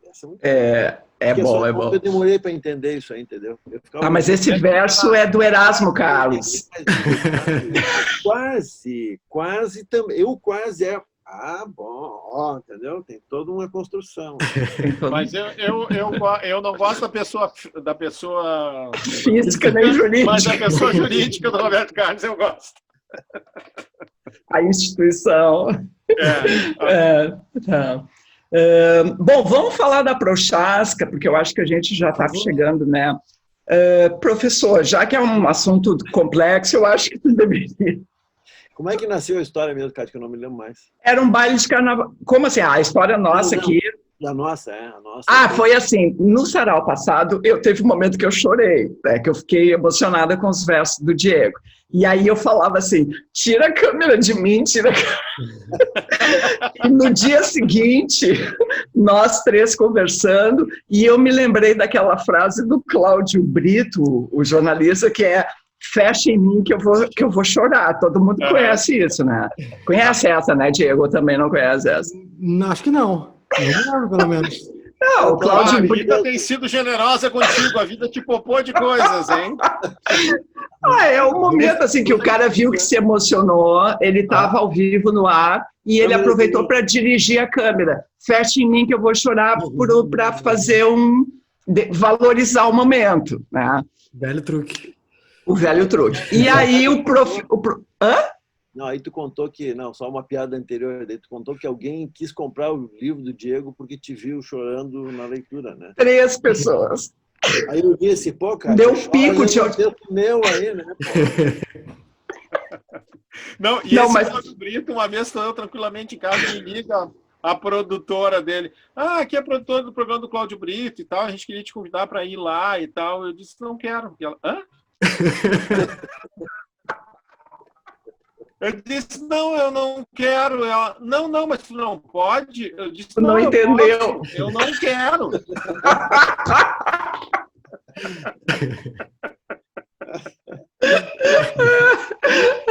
Que momento. Tá, mas e o Fecha em Mim, que eu vou chorar, deu origem ao Fecha na Prochaska, que o professor lembrou. E eu lembrava, mas o Diego não sabia do que se tratava. Comendo merendinha, drink Mirabel. Lanche Mirabel. Lanche Mirabel. Drink Mirabel. Com capo. Não, lancheira. A história é que tinha naquela época que as televisões abertas transmitiam um baile de carnaval. Isso. Ao vivo, né, claro. Exatamente. E aí tava uma mulher que se chamava Cristina Prochaska. Era uma jornalista e tal. Não, ela era uma modelete, eu acho. Isso. Ela era modelete, jornalista e atriz. Meu Deus! Mas ela era a entrevistada ou era a entrevistadora? Bom, não interessa. Entrevistadora. Tá. Entrevistadora. Ela é entrevistadora. E o cara tinha um outro cara com ela, que eu não me lembro quem era. Otávio Mesquita. Não, ela estava sendo entrevistada, porque se ela fosse a entrevistadora, o câmera saberia o que é Fecha na Prochaska. Ela era a entrevistada. Ela era a entrevistada, é verdade. Claro! Não, mas porque, resumindo, foi o seguinte, que apareceu os penteiros... Mas não é assim, professor, que a gente tem que contar essa história. É assim, clima. O Otávio Mesquita. Como é? É o Otávio o quê? Otávio Mesquita. O Otávio Mesquita estava entrevistando essa atriz, modelete, jornalista, dona de casa, 1000 coisas. E aí, os dois, e o diretor de baile de carnaval. Aí o cara que faz os cortes falou no ponto do câmera, fecha na Prochaska. E o que ele fez? Fechou na genitália, professor. Não dela, era de uma mulher que estava com a genitália. Não sei de quem era. Numa Prochaska aleatória. Não foi na Prochaska dela, não? Não, o câmera estava passando e viu uma mulher no baile de carnaval. E aí o ponto disse para ele, entendeu? Disse, fecha na Prochaska. Fecha na Prochaska. E o cara foi na xereca, entendeu? Eu achei que era na xereca da Prochaska. Só piora isso aí. Eu te mandei, Kátia, o... O quê? Tá? Eu te mandei. Um é do Fecha na Prochasca, do vídeo. E o outro é da Jovem Guarda. Não, Eu tenho... tu pode... Não, do Jovem Guarda eu não achei. Tá, eu tenho aqui umas imagens da Jovem Guarda, mas é tão ruim, eu não sei se vocês querem dar uma olhada ou não. Deixamos? Deixa, depois deixa Tá. a gente ter a surpresa, mesmo que ela Quero só seja lembrar- desagradável. É um Kinder Ovo. Quero só lembrar que continua a campanha mundialmente famosa Sim. de apoio para a Radioelétrica. Yeah. Apoia-se/Radioelétrica para contribuir para a grande, pujante arrancada nova da Radioelétrica, para se firmar no estrelato da Jovem Guarda. Faça como Fechando em todas as prochascas. Fecha na Prochasca, isso aí. apoia a Radioelétrica. Então, e temos o matinaljornalismo, né, .com.br. Arthur, tem alguma campanha aí, não? Ai, as campanhas que Não eu tem. estou fazendo são só internas. Tá. Envolvem morte de muita gente. Vamos deixar assim. Tá, minha gente, eu acho que palavras finais, então. Uma corrente de pensamento negativo aí. Vamos se juntar numa corrente de pensamento negativo. Mas qual é o teu problema, Ah, Arthur? não, a quantidade de gente que podia ir, né? Agora só estão morrendo os bons. É a Mas tem umas hora. coisas que resolve só morrendo que resolve. E ninguém pode matar porque daí vira mártir. Tem que ser morrendo de gripe. Tá, com essa mensagem, então, elevada e nobre, A gente se despede. fazendo apologia ao homicídio, a gente se despede aqui nessa noite dedicada à Jovem Guarda. E agora a gente tem o doutor na matéria, então, que é o Frank Jorge. Aquele abraço. Tchau, tchau. Olá, pessoal. Agradecer, então, esse convite da Kátia Suman para participar do Sarau Elétrico sobre o Iê.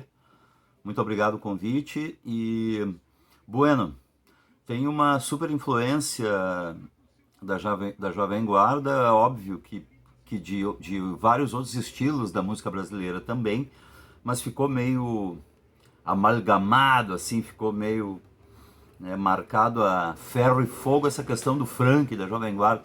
E não vejo um problema eu seguir sendo influenciado por outros estilos e pesquisando música de um modo geral, música de qualquer estilo, qualquer década, qualquer nacionalidade. E falar sobre a Jovem Guarda, ela, na verdade, boa parte das pessoas tem uma visão muito estereotipada, assim, que é uma música, meramente uma música ingênua, de mau gosto, enfim. Então, na verdade, tem um contexto pré-Jovem Guarda já interessante, que é, digamos, o rock and roll, o twist, vários outros estilos despontando no mundo, e o Brasil, de alguma forma, um pouco alheio a esse processo todo. No Brasil tem um movimento, bem dizer, organizado, que também não aconteceu de uma hora para outra, que é a Bossa Nova, que é em 50 ele acaba sendo deflagrado com o lançamento do Chega de Saudade, do João Gilberto. Antes Elisete Cardoso já tinha gravado. Então, nesse cenário, a Bossa Nova ela é uma música importante, brasileira, sofisticada, né? Tá ali toda a capacidade, a habilidade do Tom Jobim, do João Gilberto, o Vinícius de Moraes como letrista, uma série de artistas.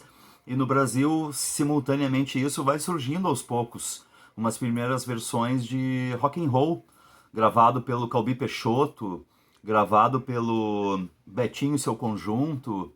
Celi Campelo vem a ser, né, em 1959, 60, uma primeira artista que grava vários discos, obtém sucesso, muitas versões também de músicas norte-americanas.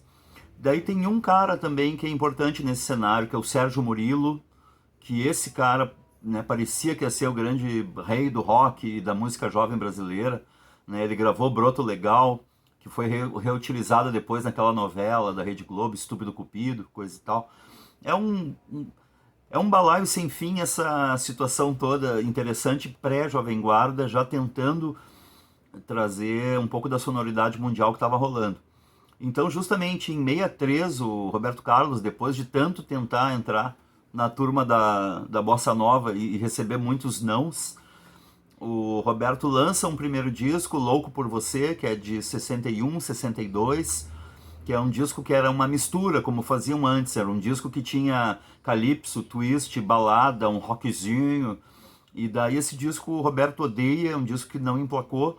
E o Carlos Imperial, que assim como o Roberto era de Cachoeiro do Itapemirim, o Carlos Imperial no Rio, agitando, querendo ter programa de rádio, programa de TV com rock and roll. O Carlos Imperial, ele consegue fazer que o Roberto entre na gravadora CBS, e uma música que é uma versão do Erasmo, né, Splish Splash, uma versão de um cara baladeiro e roqueiro, que era o Bob Darin. Splish Splash acaba estourando. Ela abre um caminho para essa nova sonoridade. Antigamente a sonoridade estava muito vinculada aos regionais, as gravadoras tinham os seus regionais, os seus grupos que gravavam o trabalho de todo mundo, que daí constituía com piano, instrumentos ainda de big bands, né, o saxofone, contrabaixo acústico, não tinha bateria propriamente dita. Então é a partir da Jovem Guarda que no Brasil começa a se gravar com mais ênfase baixo, guitarra, bateria. Então é uma fala muito longa, extensa, então eu vou abreviar aqui, vou tocar algumas canções, e é um assunto interessante. Eu acho que a Graforreia, a Filarmônica, ela foi responsável por, de certo modo, olhar com menos preconceito para a Jovem Guarda e agregá-la àquele monte de outras referências musicais, culturais que a gente tinha ali no final dos anos 80, início dos 90. Então, para nós foi muito importante não negar que a Jovem Guarda ela fez parte da nossa infância, fez parte da música e da cultura brasileira, né? Então, vou tocar algumas que eu para ilustrar aqui o sarau, tá bom? Vou começar com Eu Não Sabia Que Você Existia, de Leno e Lilian.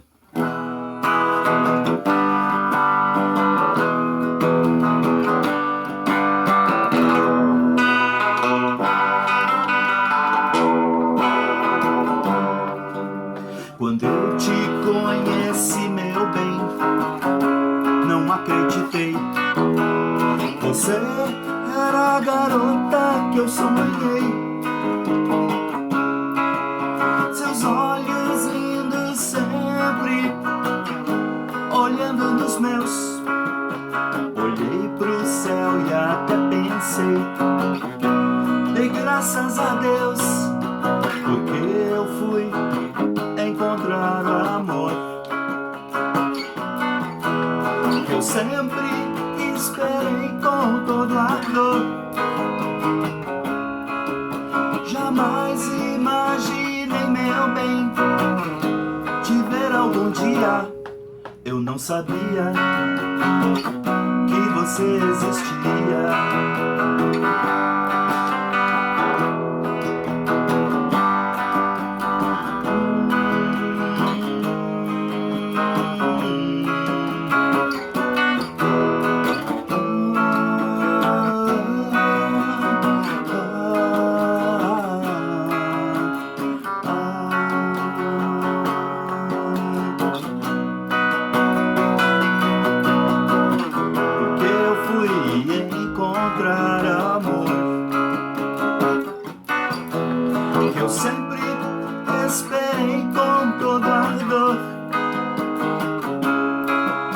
Jamais imaginei, meu bem, te ver algum dia. Eu não sabia que você existia. Eu não sabia que você existia. Eu não sabia que você existia.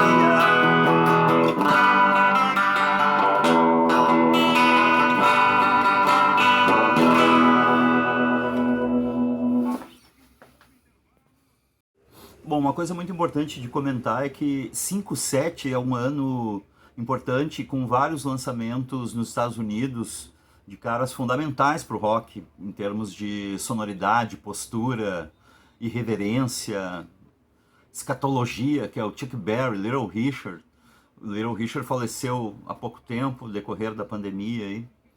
E isso impactou, influenciou muito o mundo todo, mas principalmente na Inglaterra, na própria Itália tem também muitos artistas que influenciaram a Jovem Guarda, mas na própria Inglaterra, justamente, Beatles, Stones, The Hollies, Manfred Mann, enfim, a influência desse rock americano, ela é muito grande nesses jovens britânicos que vão gerar um outro tipo de som, né, que tem a ver com rock and roll, mas tem a ver muito com um invólucro de pop, né, uma música feita por jovens, composta por jovens, gravada por jovens. Antes a música era uma coisa muito... se materializava muito a partir de veteranos, pessoas que já estavam há mais tempo no mercado.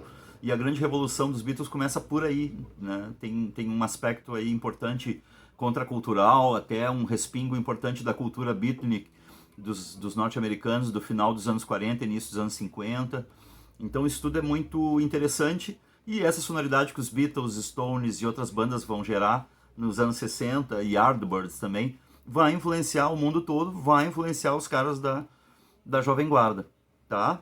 Muito se fala desse trio o principal, os expoentes, Roberto Carlos, Erasmo Carlos, Vanderlei, e de certo modo eles eram sim, né, pessoas que tinham esse alcance de público, tinham uma boa vendagem, teve todo um aparato de agências de publicidade gerando produtos, gerando um marketing forte, que era algo que na música brasileira, no mercado, né, da indústria criativa, não tinha ocorrido antes. Então a Jovem Guarda tinha sim esse apelo e esse olhar comercial, né? E isso, claro, em alguma medida no cenário da ditadura militar era tido como algo nocivo, uma música do imperialismo norte-americano, uma música alienada, e nada como tempo para mostrar o quanto eles tinham, né, um interesse em gerar uma sonoridade brasileira mediante as referências de outras sonoridades que estavam ocorrendo no mundo, né? Então vou tocar uma da Vanderlei, não desmerecendo, claro, os artistas que faziam uma música nesse cenário, que era uma música engajada, uma música de denúncia até, enfim, uma música de resistência, né, no período da ditadura. Vou tocar Te Amo, da Vanderlei. Então, tem uma questão de padrões também, né? Não era muito comum uma menina, uma garota de família cantar de minissaia, cantar e dizer certas coisas. Então eu admiro muito a Vanderlei por isso, pela coragem. Tem uma biografia muito bacana dela. Então é Te Amo.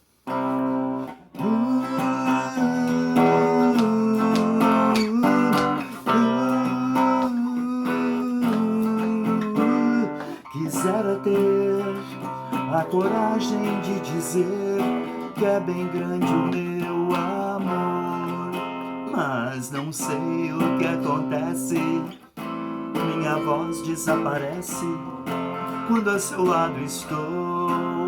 Eu procuro ir disfarçando, é sorrindo ou cantando, mas por dentro eu estou chorando. Nem mesmo o céu, que a todos faz sonhar, não consegue me inspirar.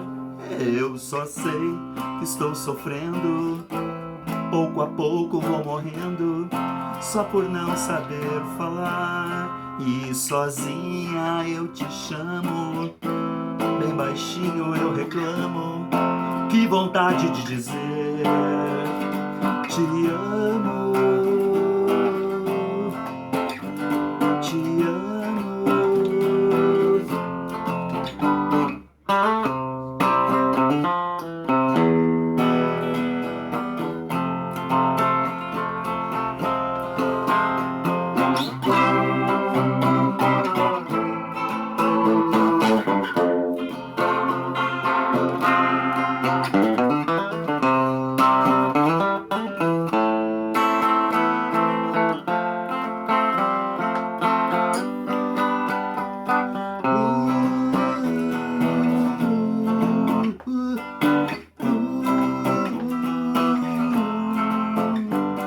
Nem mesmo o céu, que a todos faz sonhar, não consegue me inspirar.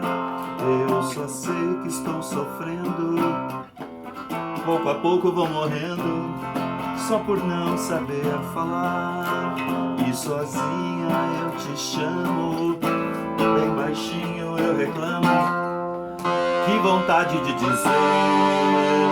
te amo, te amo.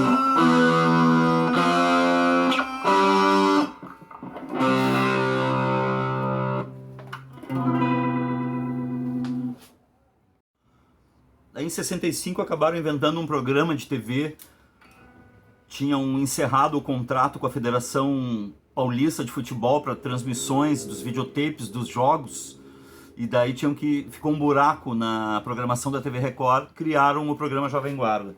E daí tem um disco do Roberto de 65 chamado justamente Jovem Guarda, e ele abre com essa música aqui, ó.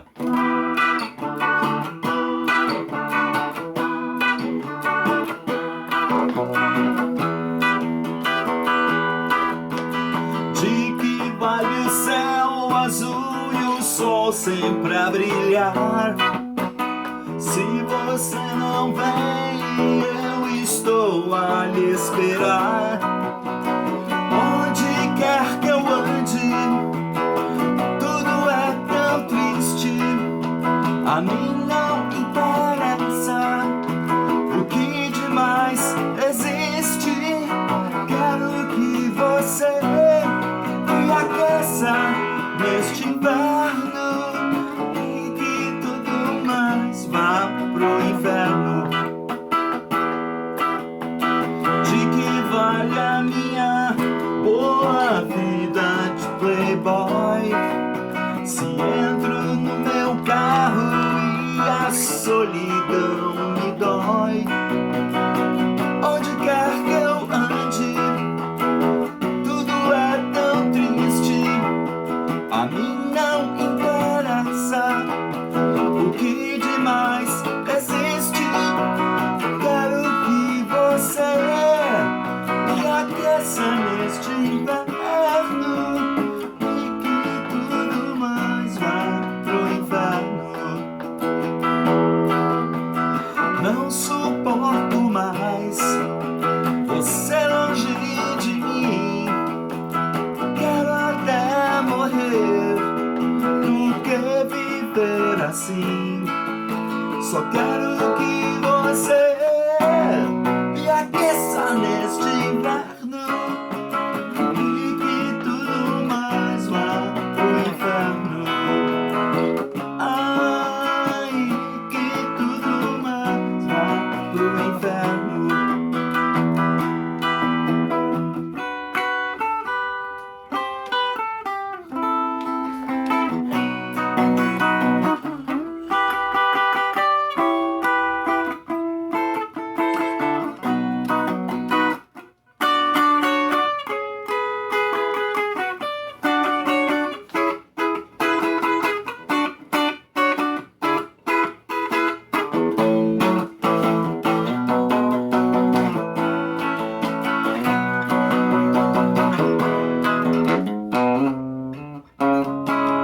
Opa!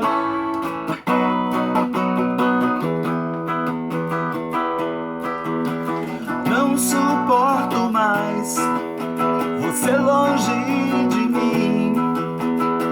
Quero até morrer do que viver assim.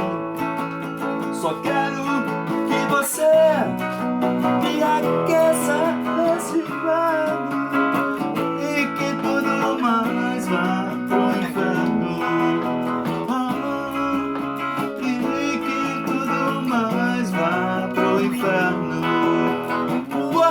E que tudo mais vá pro inferno. E que tudo mais vá pro inferno.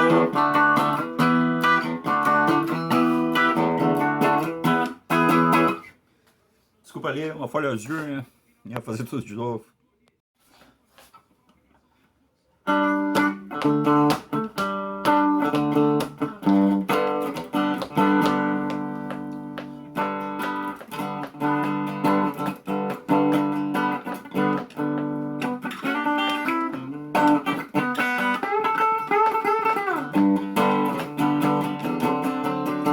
Eu vou fazer amor um ninho, com amor muito carinho, você se aninhar. Eu vou te dar amor tão puro, que maior amor eu juro, você não vai encontrar. E entre nuvens de beijos, seus desejos serão meus. Amor eu vou te dar e é tão sincero, que maior amor espero, você não vai encontrar. Faça nos meus braços o seu ninho, tenho amor, muito carinho, eu estou a lhe ofertar. E quando no fim da estrada, minha amada, o inverno tristonho chegar, mas amor eu vou ter pra lhe dar. Faça nos meus braços o seu ninho, com amor, muito carinho, que eu estou a lhe ofertar.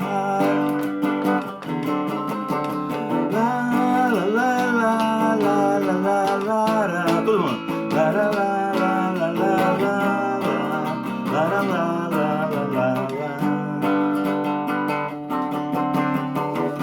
Essa música é da época desses compactos aqui, ó. Só Vou Gostar de Quem Gosta de Mim, Rossini Pinto. E no outro lado, Tudo Que Sonhei, Pilombeta. Seriedade. Bom, essa música da Jovem Guarda, desse cenário aí de 65 a 68, tem uma referência bibliográfica muito boa, que é esse livro do Marcelo Frois aqui, deve sair espelhada a imagem ali. Jovem Guarda em Ritmo de Aventura, Marcelo Paes, editora 34. Ele comenta muito isso, que a Jovem Guarda está bem concentrada no período de 65 a 68, que é um período riquíssimo, independentemente de um governo de exceção, repressor, uma ditadura. A arte no mundo e no Brasil, de um modo ou outro, ela estava a milhão, um monte de coisa acontecendo. Então, na música brasileira, tá rolando, justamente, estão rolando motivados pelas televisões e pelas diferentes expressões que vão aparecendo, os festivais de música, né? A expressão MPB, ela tá muito, ela se cunhou, ela tá muito, deu origem a um espectro de artistas em função desses festivais, que eram festivais conhecidos como Festival de Música Popular Brasileira. E daí ali justamente estavam concorrendo artistas que já tinham discografia, já tinham público, mas estavam ali concorrendo com suas músicas, mostrando a sua postura em relação ao mundo, à contracultura, ou em relação a esse cerceamento de liberdades. Então tá lá o Chico Buarque, o Edu Lobo, Marília Medalha, o Caetano, o Gilberto Gil com os Mutantes, e tá lá o Roberto também, cantando, né, Maria do Morro. Todo mundo esperava que ele cantasse uma Jovem Guarda, então no festival de 67 da Record ele cantou um samba, e ele teve no início da sua formação muita influência do bolero, do tango e dessa música brasileira, samba, marcha rancho, marchinha, carnaval, tudo mais, né? E bossa nova, todo mundo foi influenciado pela bossa nova, todo mundo tem que saber disso, e é um fato, né? O Caetano, o Gil, o Roberto, todo mundo ficou impactado por aquela sonoridade, aquele jeito de cantar, aquelas orquestrações suaves. Então eu vou tocar, para encerrar aqui, um outro cara. A Jovem Guarda foi uma música jovem e que agradou muita gente, e ela foi gerando com o tempo uma sensação de decadência, aquele tipo de órgão, aquele tipo de batida, tipo de timbre de instrumento nas gravações, foi gerando uma noção de algo de mau gosto, algo que nos anos 70 muita gente seguiu fazendo. Em alguma medida, algumas carreiras que iniciaram na Jovem Guarda foram decaindo, e foi surgir uma outra sonoridade, que é o brega dos anos 70, que tem muito de Jovem Guarda, né? O próprio Odair José, o Reginaldo Rossi, em alguma medida, começou na Jovem Guarda também. Então, é isso. Obrigado aí pelo convite. Vou tocar uma última, que é Por que Você Já Não Me Mata de Uma Vez, do Reginaldo Rossi. Na Jovem Guarda, às vezes, tem histórias, tem letras que são narrativas, que são histórias, ou que são histórias dramáticas, trágicas, né? Assim como tinha no Tangos e Tragédias, né, do querido Ike Gomes e do Nico. Então vamos fazer o Por que Você Já Não Me Mata de Uma Vez, de Reginaldo Rossi.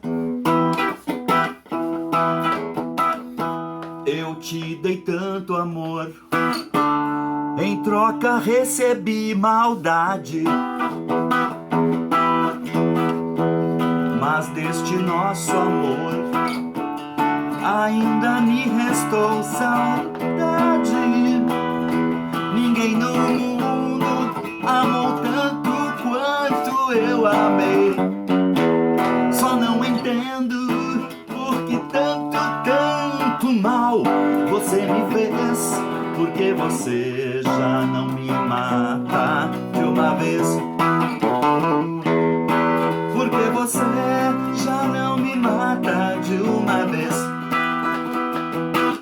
Passou com outro do meu lado e além do mais sorriu pra mim. Você não sabe como eu achei ruim. Você não tem contemplação para o meu pobre coração. Será que ao menos você pensou no que me fez? Ah, porque você já não me mata de uma vez.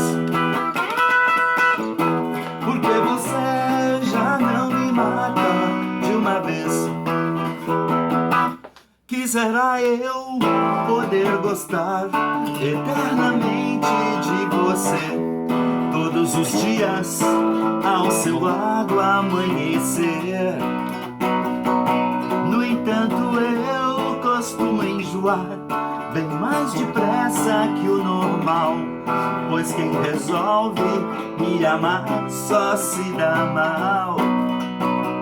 Ah, porque você já não me mata de uma vez.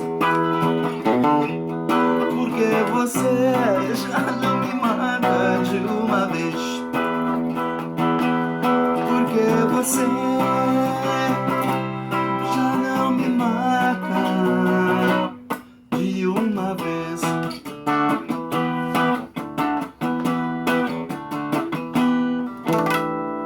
Então tá, valeu, tchau, tchau, obrigado!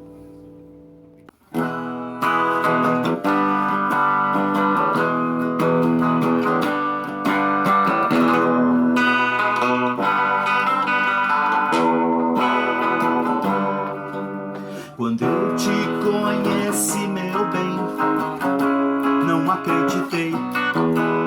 Você era a garota que eu sonhei.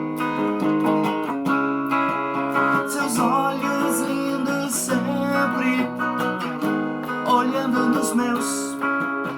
Olhei pro céu e até pensei, dei graças a Deus, porque eu fui encontrar o amor que eu sempre esperei com todo ardor. Jamais imaginei, meu bem, te ver algum dia. Eu não sabia que você existia.